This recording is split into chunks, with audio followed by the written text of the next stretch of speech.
Good afternoon, everybody. It's brilliant to be here. It's my first live in-person Friends of the Dales event. So, hi. After a year as voluntary honorary president, I think we did an AGM by Zoom. But how much better is this? It's really, really lovely to be here. So, my background is as a biologist and a naturalist, a conservationist.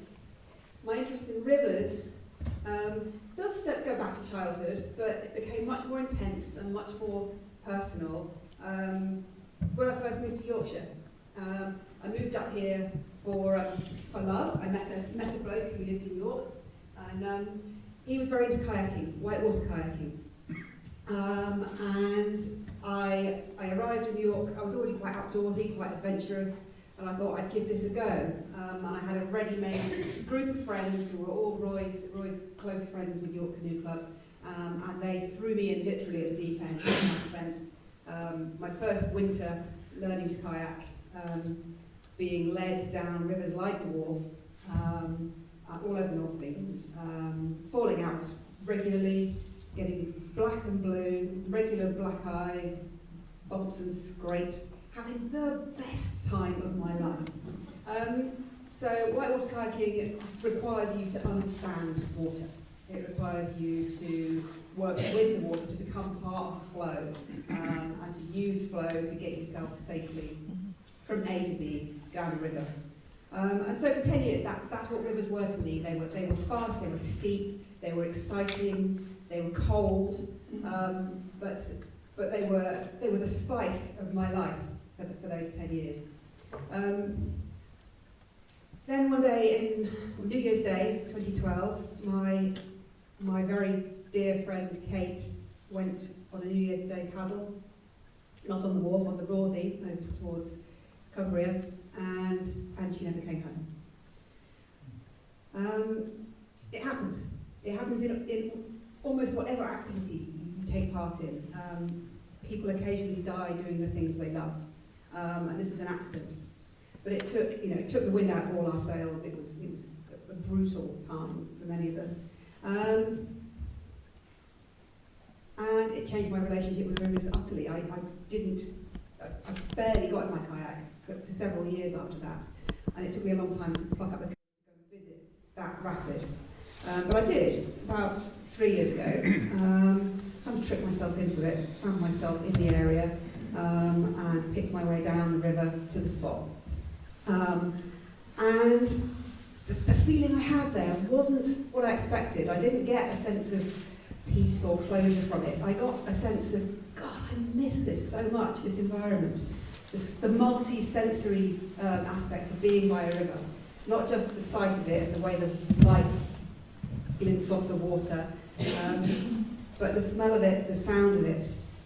And I noticed something in the eddy below, in the pool below the rapid where Kate died. I saw something moving in a very still pool, and it looked like a thread, a piece of spider silk, or maybe fishing line, just floating on the top of the water in this very still water, this gently swirling line. And I was thinking, what is that? I reached out and touched it. There was nothing there. And then it reformed. And I realised what I was seeing was the precise interface between two flows.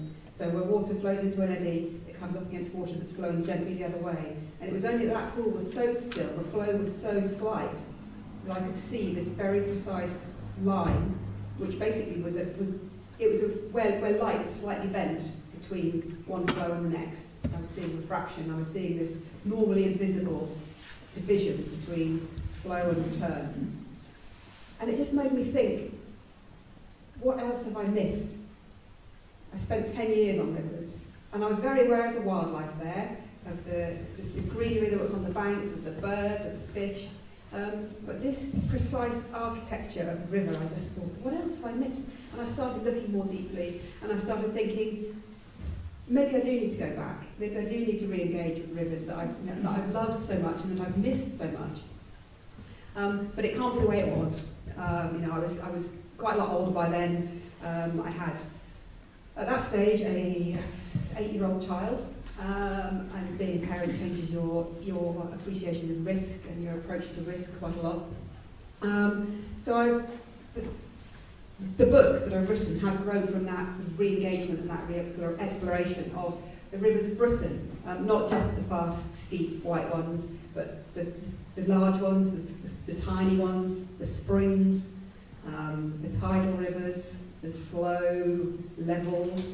And it's been 3 years of re-engagement and re-enchantment with these extraordinary veins of our landscape. So that's why the book. In doing so, I've also discovered a sort of a new layer to my relationship with water, which had been one of adventure, but also one of based on my scientific background and my biological interest. But I also discovered, as people have since before we were human, there's been this relationship with water that's not only one of necessity, that clean drinking water is something that we've always used, water for power is something that we've always used, but the spiritual angle and the philosophical angle. And I think any of you, if you spent time sitting by a river, maybe the Wharfe, maybe another, you sit there for long enough and you do start to wonder, God, where is it all coming from? And how does it keep coming? It seems almost impossible. It seems like the earth must be running dry somewhere to just keep this constant flow coming. And I know we probably all understand the water cycle in some level. It's taught even to very young children. The idea that, rain falls and it drains into the rivers and then into the sea and evaporates back into the sky and goes round. That's a massively simplistic way of looking at it. But it made me think, where is it coming from and where is it going? And in the same way that our ancestors have probably thought, that leads on to other existential questions. Where have I come from and where am I going? So there is this philosophical and spiritual thread that runs through our relationship with rivers and always has. It's the reason that water is part of nearly every religious ceremony in every religion around the world. We baptise our children with water. We have water as part of ceremonies, even as simply as just toasting someone's good health. We do that with water. It runs through all those sort of ceremonial and ritualistic parts of life. And we've sort of forgotten that. We've forgotten that was what rivers meant, because now the river comes out of our taps. So we've sort of got this dissociation from what rivers really mean. A river to me is where water is most alive. A minuscule fraction of a percent of all the water on the planet is in a river at any one time. Most of the water is in the oceans, vast amounts of it are underground, a lot of it's bound up in ice, although less than should be, and a lot of it is still in the atmosphere. So a river is just a glimmer. It's where water is most alive, most active, most illuminated. And that's something of their magic, I think. That's maybe why we can't look away. The rivers are so compelling. Rivers are also all about connectivity. A river is not just water in a channel. A river is the water that's coming to that channel, creeping through the ground from where that raindrop falls. A lot of rivers go underground and re-emerge in springs. There are rivers in the atmosphere, huge tracts of vapour piling up from the tropics. 10 billion tonnes a day fresh water is transported invisibly through the atmosphere. I'm not talking about clouds, I'm talking about the invisible vapour. Clouds are made of tiny droplets of liquid water. These are rivers too, and they're all part of the same system. So I'm very much of the opinion now that these rivers don't have beginnings and ends. They're not just a line on a map, they're not just water in a channel. Rick's map showed earlier that we should be thinking in terms of catchment, but also we need to be thinking in terms of where that water goes, because it's going into the sea and it's coming round again. It's the same old water that's been going round on the planet for 4 billion years. I'm going to read a little extract from the book. And I've chosen this one for reasons that will become obvious, I hope, because of where we are. And this is about one of my first trips along the wharf as a novice kayaker. And just a little bit of glossary at the start. When I talk about a siphon, I'm talking about a geological feature where water goes underground or goes through a narrow gap. So water squeezing through a gap that flotsam or other anything in the river might not squeeze through. And from a kayaking perspective, siphons are really scary things because they are traps, basically. We speak of geological time as if rock were the epitome of durability. It isn't. Where rock meets water, it is water that wins in time, every time. And there are few places in England where this is more obviously true than the Yorkshire Dales. Hollowness is ubiquitous here. A limestone landscape riddled with caves and pots and channels. You can even watch them forming in many rivers and becks, where below most drops you can find circular dishings in the rock, some shallow, some deep, some containing pebbles conscripted to the river's work, swirling and scouring day and night. These hollowings range from thimble size to cathedral scale and vary in form from saucers, thrones and toilet bowls to caverns and canyons. The first time I paddled the river wharf as a novice, we finished up at Linton Falls, an impressive tiered drop not far from the visitor hub village of Grassington. I was riding an endorphin high, relieved to be off the water and just watching a handful of the club's more experienced paddlers contemplate the final drop. The river was relatively low, its bones exposed, turning what can be a thunderous chasm into a more technical challenge, a kinked, restricted slot, hemmed in by angular blocks and walls. In the end, only Lyndon was up for it. I loved watching him paddle. As a slalomist, his technique was so precise you seldom saw any effort. He moved like a dancer, totally at ease with his partner, the river.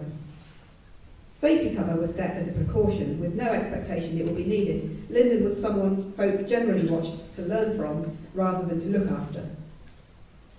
When his boat jolted to a sudden stop halfway down the first drop, he looked so surprised I laughed. But no one else found it funny. The mood changed in an instant from goofy to dead sober. Lyndon was in a classic pin situation. His boat found a space between jutting rocks that might have been made to measure. He was upright and stable, but partially blocking the flow with his body so that water colliding with his back fountained up and over his shoulders. The exposed rocky platform on both sides of the river was suddenly humming with activity. Everyone seemed to have something in their hands, throw lines, tapes, carabiners. Can't we just get out and swim? I asked Roy. Not here, there might be siphons. I began to understand the danger.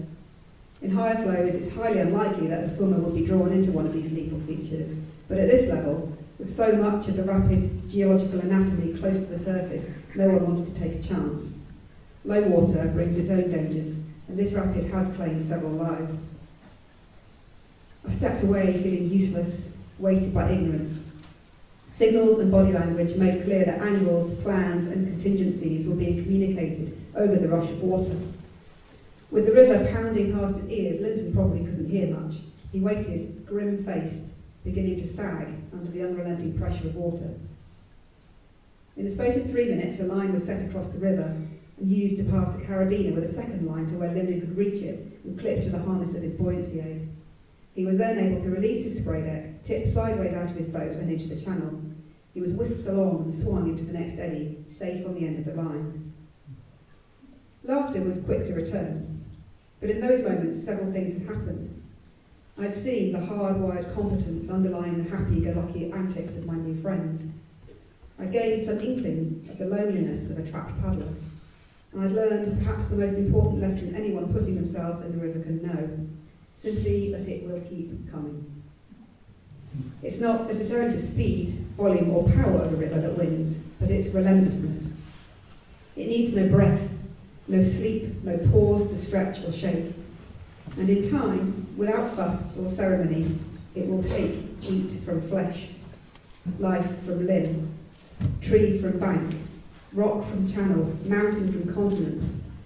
It will hollow the land, and it demands total respect.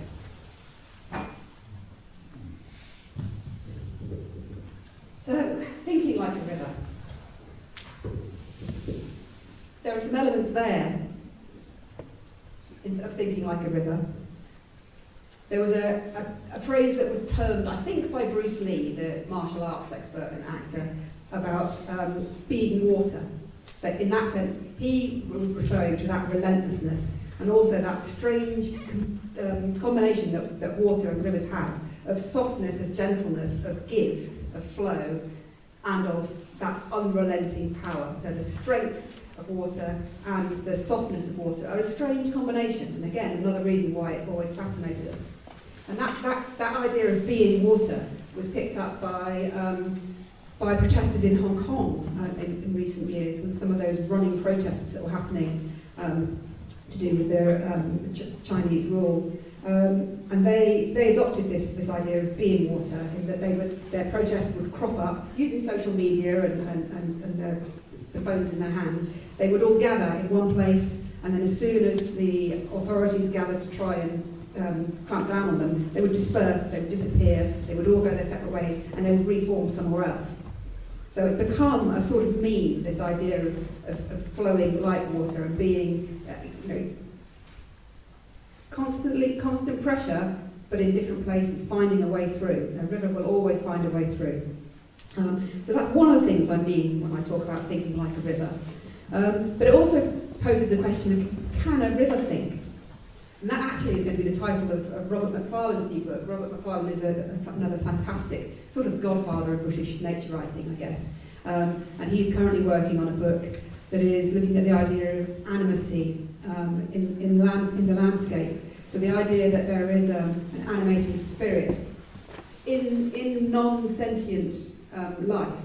So this is getting deeply philosophical, but we're thinking about, this is a frequent line of thinking in indigenous communities around the world. They often ascribe animacy and agency to non-human and even non-living features of the landscape. And that informs their respect for the living world. They think of a forest or a tree or a river as an entity with rights, as something that is we should think of as equivalent to ourselves, and we should consider them in every decision we make, whether it's policy, whether it's the way we make our laws, whether it's how we develop, how we do business, in our morality and our ethics. We should think about the wider picture about nature as having rights. And this is something that has been, it's starting to happen in this country. Last year, a small group of people gathered on the banks of the River Cam in Cambridgeshire, and they read a declaration of rights for the river. This was a legal ceremony. There was a barrister there, a guy called Paul Powsland, who is started an organisation called Lawyers for Nature. And they basically prepared a very simple statement that said, we declare this river has rights. And this is something that other river communities are thinking of doing around the country. And it doesn't have very strong, there's not a strong legal basis yet. But think about it, it's not so mad to give legal personhood, to give rights to a river, because companies, non-human entities such as businesses, companies, corporations, already have that. So there's a precedent, there's a legal precedent for giving rights to the non-human. And when you think about it, what could be more important really than something like the river or the forest? These components of the ecosystem that cradles us all, hugely important. So just to finish, because I've got a couple more minutes according to my ticking clock. I'd also like you to think yourselves, maybe if you don't think like a river, maybe if that's a bit of a stretch, then think like a river creature. We are all animals, we are all sentient. And being in, from my perspective, being in a river or closely associating yourself with a river, spending time on the bank or in the water, adjusts your perspective. You become a creature of the river. And I get very upset when people say to me, oh, you don't swim in the river, do you? It's filthy. Because they've seen the news, everyone's seen it now. oh, it's full of shit. Well, why would you put yourself in there? You'll get sick. And I put myself in there now. I used to do it for enjoyment, for my physical and mental well-being, but now I actively do it to assert my right and the right of every other living creature that requires that river to clean water. Why would anyone be turning it round in some way to say, you shouldn't be in the river, it's filthy? Of course we should be in the river. It's one of the most profound, basic rights that we should have access to the rivers that we always have had since the beginning of time. The problem is not the swimmers, it's not the people that are getting sick. The problem is the system that is allowing those rivers to be so abused and so polluted. So think like a river creature. Put yourself in the water and make that your little bit of activism to say, no, I'm asserting a right here, my right to clean water, the right of this river not to be abused. And absolutely bravo to all the Ilkley and Addingham Clean Rivers gang, because you're absolutely leading the way. And how wonderful that it's this river that is changing the picture of how, as a nation, we think about our rivers. I'll talk a little bit later if anyone's interested in about right to roam and river access, because this is another huge hot potato at the moment. I work with the Right to Roam campaign, and when it comes to rivers, our access to them in England is 3%. 3% of the length of rivers in England have a statutory right of access. On the other 97%, if you dip your toe in that water, you're trespassing.